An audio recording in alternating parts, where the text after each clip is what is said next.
And we're plugged in with Maura Collins. I'm excited to introduce everyone to Michelle Simons, who's our first Zoom guest on the show. Hi, Michelle. Hi, everybody. Thanks for having me, Maura. Awesome. This is, you never thought you'd ever be on a podcast with me, huh? Not in a million dreams. And 13 long years of many nights. So, little backstory for everyone. Michelle and I have known each other since 2007. And she's in Massachusetts right now, coming from Lynn, Mass, right? And Michelle was my case manager when I got clean in treatment. My first time ever being in a treatment facility. And I was pregnant with my son, Michael, and she was the one that really helped me in early recovery. I really looked up to her, and so it was a no-brainer that you made my list of guests. Michelle, not just in the fellowship, but in her professional career, has so many accolades. I've lost count of how many actual titles and licenses you hold, because there's a bunch of them. Yeah, I'm still myself, right? So probably the same person that you knew back in 2007, although my memory is probably not as great. But yeah, I have a few different jobs now, and throughout my own recovery, I earned a master's degree and a LADAC, which is like a licensed drug and alcohol counselor in the state of Mass, and a KDAC. So, but yeah, I'm still having the same conversations I was having with people back early on before all the letters. And we look the same. We haven't aged. Exactly. So, Michelle, it's been a while since we've sat down and talked, and I must say you were the first person that ever inspired me to want to stay plugged in to my recovery. But you were also the first person when I left treatment that helped me cope with losing my first friend due to an overdose. Are you still helping a lot of people in that area? It's funny because the last few positions I have now, since August, where I stopped doing one-on-one counseling, so now I'm more supervising folks that are working with people that are struggling. So of course I'm available, and but as far as working one-on-one counseling and that type of thing, I've kind of moved away from that a bit over the years.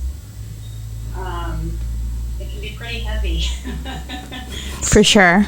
I was in the trenches, I think, with early recovery folks and one-on-one counseling and case management and that kind of stuff up until really August of 2020. Pandemic hit, everything went remote, and basically, I was working in an outpatient counseling center then, same program that we were just talking about that you went through, although it's since morphed and merged with another program. But yeah, everything kind of started to dwindle down, and I got more hours at the local community college where I work at now. So I was able to kind of drop that, because after a while, I think sometimes, I've had a whole kind of revelation about being a therapist. I really enjoy supervising folks and working with the recovery coaches, and that's what I do now. And started helping other people navigate their first jobs in addiction treatment, because I really feel like I learned a lot about myself through, since from 2002 until 2020. So that's a lot of years of learning about myself, learning how to navigate the field without doing the burnout thing, where you see it happen so much. It takes a lot of energy, and the pressures that they put on clinicians nowadays to see person after person after person all day long. I don't think that's particularly human to actually do that profession and be okay. So I had a whole revelation, like, this is not normal, and I don't think I should be, so I've had quite a few transformations, or sort of like, moments of big changes, working in this field, and, being who I am, and not willing to be too stressed out for very long. My tolerance level for, putting too much pressure on myself is really low. So, yeah. So that's, where I stand today, is working for a community college under a grant, teaching recovery coaching, and adjunct professor for some of the credit courses for folks that are learning, just getting into the drug and alcohol rehabilitation counseling. And I just picked up a few hours at our local community health center, supervising the recovery coaches there, and I picked up a little gig up in Gloucester, supervising one of the recovery coaches up there. So I have like all these jobs. I make my own schedule and enjoy my life.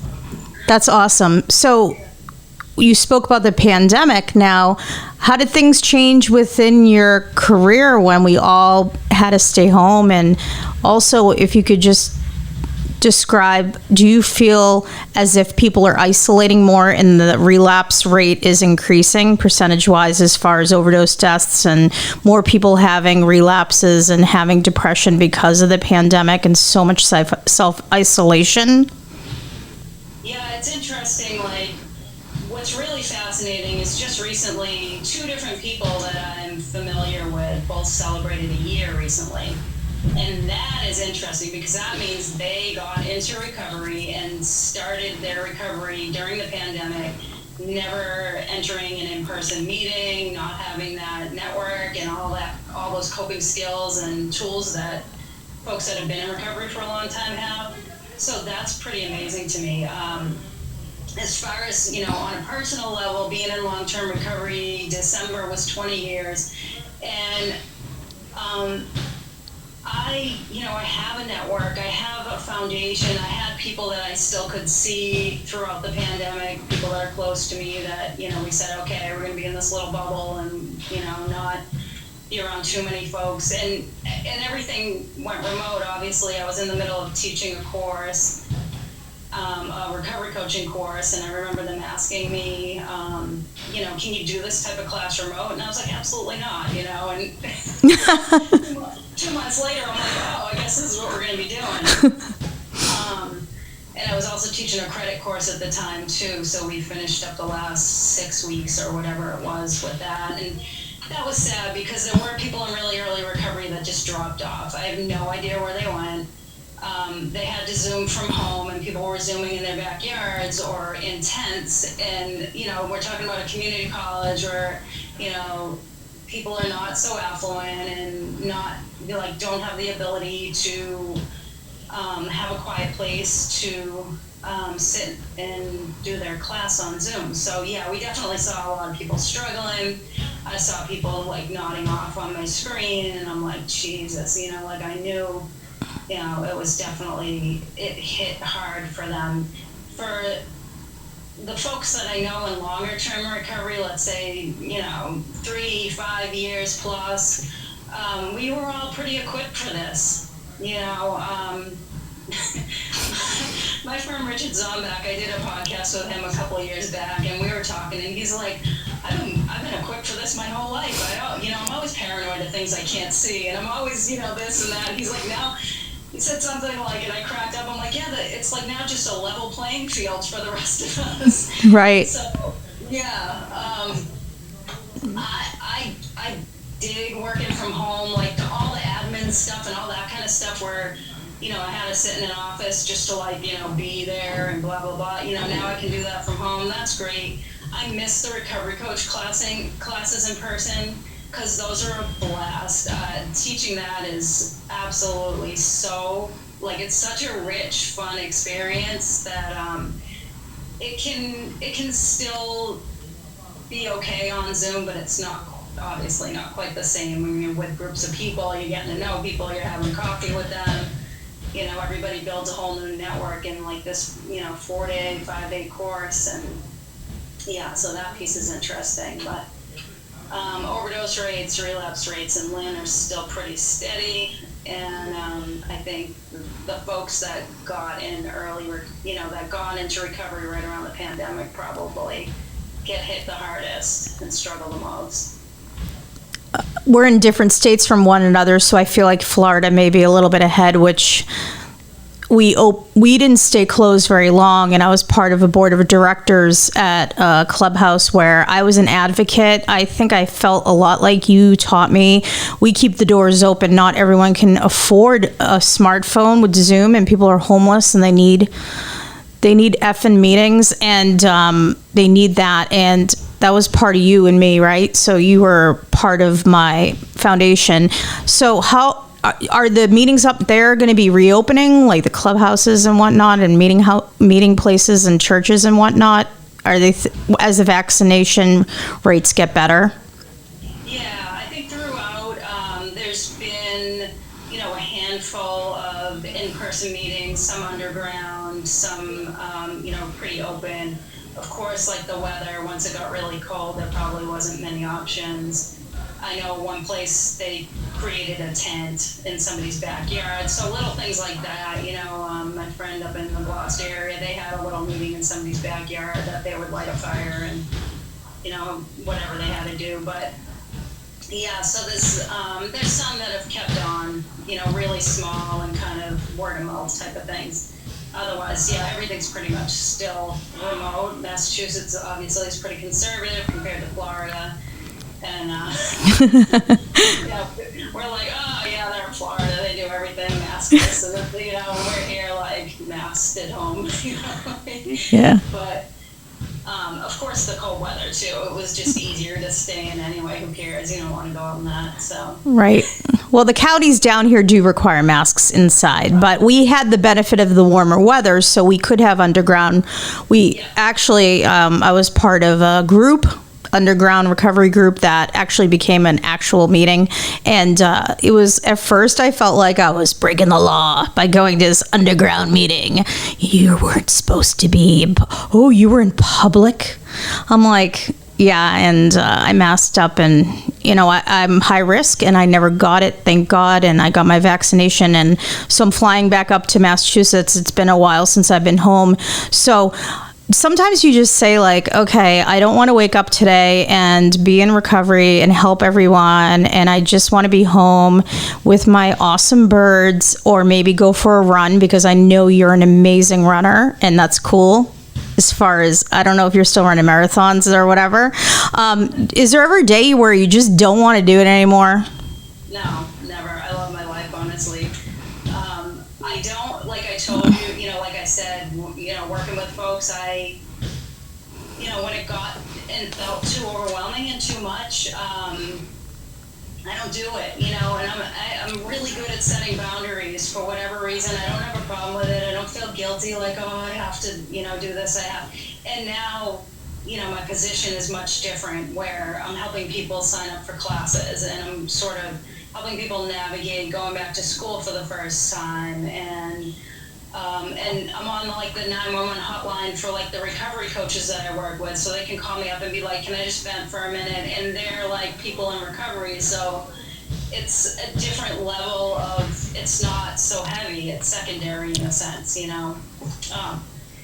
so my load is lightened, and but to be honest with you, even I'd say probably the most stress I had working in treatment was probably when I was working as the recovery or sober home manager for the place, that anonymous place that we're talking about. I don't even know if we can say the name or what. Project Hope doesn't exist anymore, so we right. Can't say. Yeah, so they had a huge sober living program with individual units, family units. So I was the manager there, and that was a lot, because on the weekend, if somebody relapsed, I would get a call if, and I wanted that because I wanted to keep the house safe. So I didn't realize how much stress was on me until after I left that position. However, I still loved it. I mean, I enjoyed the women there. I had an office right in the building where everybody lived, and so people could drop in, and we also have house meetings and that kind of stuff, and case management. But the really rough part is, when you're dealing with families and watching DCF come into the picture, and all the frustrations and, devastation that happens with that when, mothers, just struggle or relapse, and then you watch this whole family fall apart that was just put back together and sort of placed in this place, and then really weren't necessarily equipped to handle it. So when that position ended, which I moved on to, I think I went to work in the young adult diversion program from that. I realized, I was like, wow, I just felt like the weight of the world was lifted off my shoulders. So I didn't realize how heavy it was till after, but I never once said, oh, I don't want to do this today or something like that. I'm typically a pretty motivated person. I like life. I'm one of those people that probably just makes everybody sick sometimes, because I'm like, life's cool, let's have fun and enjoy it. And I recall myself being like that even in treatment myself. Once I started getting that little spark of hope back, I didn't come into treatment feeling that way. I came into treatment suicidal. But that's because I had spent the last 10 years of my life doing horrible things to myself, so why wouldn't you feel that way? But I do recall partway through the Halfway House Project Cope, where I also went to, where I got and stayed clean, was I had a good time there. Right. I remember one of the counselors saying in a group, they're like, if you like it here, there's something wrong with you. And I was like, well, there's something wrong with me, because I think this is a lot better than the street was, and trying to figure out where I'm going to make a few dollars to come up with my next bag. And, I was thrilled to be there, and I really, I enjoyed having 24 sisters, which made it fun to work there too, because I still felt like I had 20-something sisters in a house where we just all ate together, cried together, laughed together, graduated together, watched people run out the back door together. Everything, it's like this beautiful chaos, right? Right. So, yeah. No, I can say I enjoy all this. I still think about it. The 24 of us sitting in a living room, and Chris telling us, there's 24 of you, but only 3 of you are going to make it. And I was like, what is she talking about? Yeah. And then there was this picture on the wall that talked about recovery, and it was all these circles, and one of the circles said relapse, and I was like, why is relapse up there? And she was trying to tell me that, Maura, relapse is part of recovery.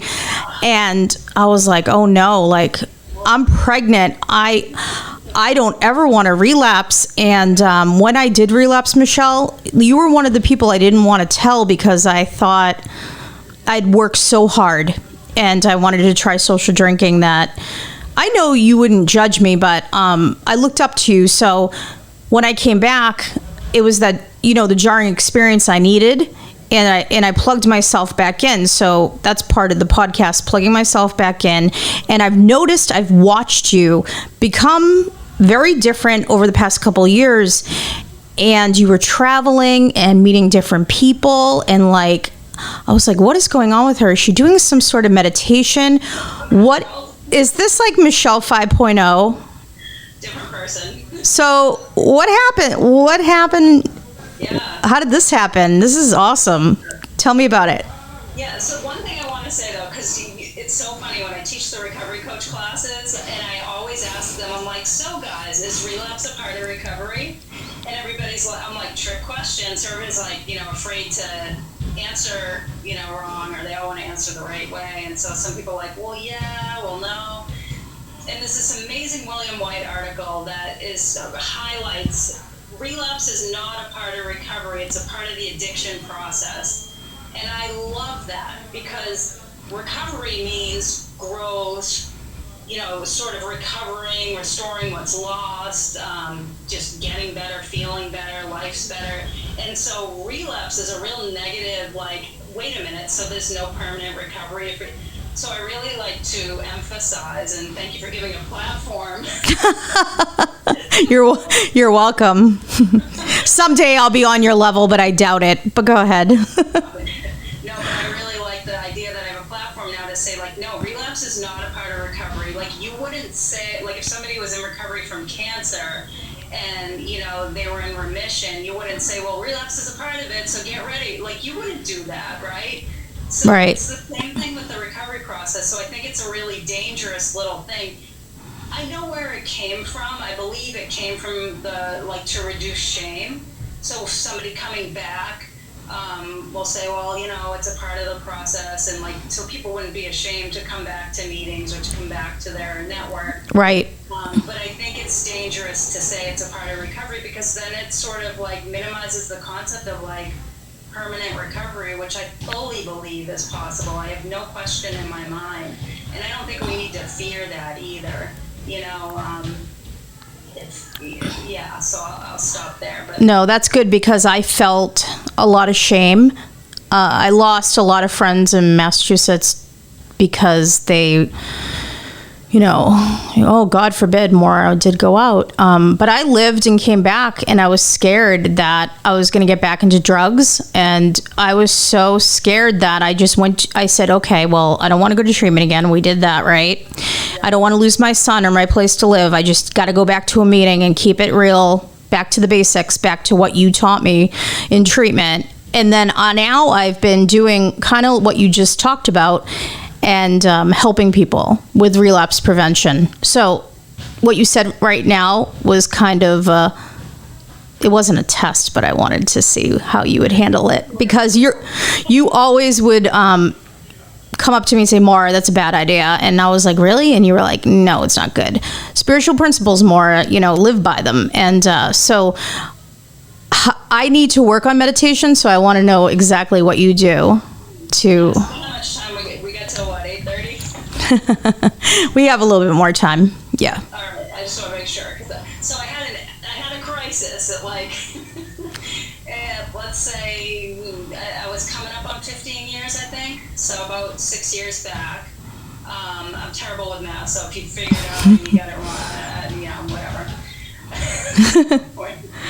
But no, I was coming up on, I think, 15 years, and I was like, you know, I had some physical, like stomach issues, and just not feeling good all the time. And I'm like, what is wrong with me? And the stomach issues started giving me anxiety, and it was all sort of compounding. So I was like, you know, here I am, 40, you know, in my 40s. I feel like I should be as confident and, like, ready, you know, just so different than I started to feel.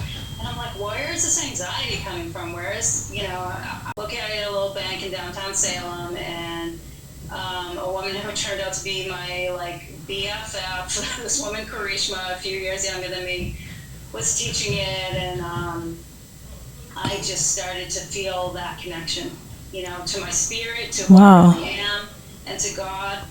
And I had a physical, like, experience, like I could feel, like, the manifestation of that by, like, feeling this cool breeze all around me, which is what happens with this particular type of meditation. So you literally, like, know, like, oh my God, it's working. You feel something, and you start to understand the knowledge of the roots, like the knowledge of what's going on inside of me. So we here in America, like, we have the knowledge of the outside. We know all the outside, and we get inside a little bit, but it's a little mental. Like, even with the step work and all that stuff, it's a little mental, and there's still stuff inside that doesn't necessarily clear or get worked out. And through this practice called Sahaja Yoga, which is solely a meditation, it's not a yoga, you know, it's not what we think of as, like, a physical yoga. You learn how to clear your subtle system. You learn, you know, we have ways to indicate, like, stuff that's going on within us without even, you know, before you get sick, before something, you know, bad happens. Like, oh, I've been working out, running marathons and eating kale shakes all my life, and all of a sudden I have cancer, what? Right? So it's like we have indicators of, like, knowing what's going on with our subtle system without, you know, having to get to a place like that. Where Wow. It's fascinating. So, So my friend Karishma moved to, she's from India, and her husband's American. They moved to India, or back. She went back. Maybe 6-7 months after we met, and I was devastated. I was like, my guru. Your BFF's gone. Yeah. So, of course, I had to go visit her, and that's how I ended Oh. up. Yeah. That is... Now that's the hope shot I needed. Every episode I talk about a hope shot. So the hope shot is that anyone can learn how to take prayer meditation, and you don't have to be a super spiritual person, but like learn a different style or whatever works for you, helps your mind, body, spirit, everything, and therefore your recovery. Yeah. You are an inspiration to me. You know that. You were one of the first people to hold my son out of the hospital. You are an amazing woman. 20 years is congratulations. You are amazing. I miss you, and I'm so grateful you came on the show today. And I probably will invite you back because I think we have more to talk about with just the meditation. So if you're willing to come back on the show, I'd really love it. Thank you, Michelle. Thanks for having me. Thanks.